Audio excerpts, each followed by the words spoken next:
Kids had a love for poetry. Keats had a love for poetry use the verb form of love. এখানে বলা আছে লাভকে verb ফর্মে আনতে হবে।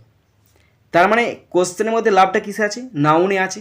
এর নাউন, এটা নাউনে আছে, এটাকে ভার্ব ফর্মে আনতে হবে। তার মানে পার্ট অফ স্পিচের চেঞ্জ, মানে ট্রান্সফরমেশন অফ সেন্টেন্স। তো এখন কোশ্চেনে মানে কিডসের কবিতার প্রতি ভালোবাসা ছিল।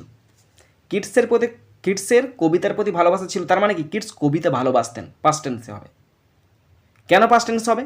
ভালোবাসা ছিল মানে কি হ্যাড আছে, হ্যাড মানে কি পাস্ট টেন্স, তার মানে যে মেন ভার্ব হবে লাভটা ওর পাস্ট টেন্স করে দিলে হয়ে যাবে। তো তখন উত্তর হবে Keats, KEATS, Keats loved, LOVED, loved poetry, POETRY। Keats loved poetry, subject verb object. ভার্বটা পাস্ট টেন্স আছে কেন? কারণ হ্যাড, কোশ্চেনের মধ্যে হ্যাডটা পাস্ট টেন্স আছে, তাই এখানে লাভড হয়ে গেল। যদি প্রেজেন্ট টেন্সে থাকতো তাহলে লাভস বসতো।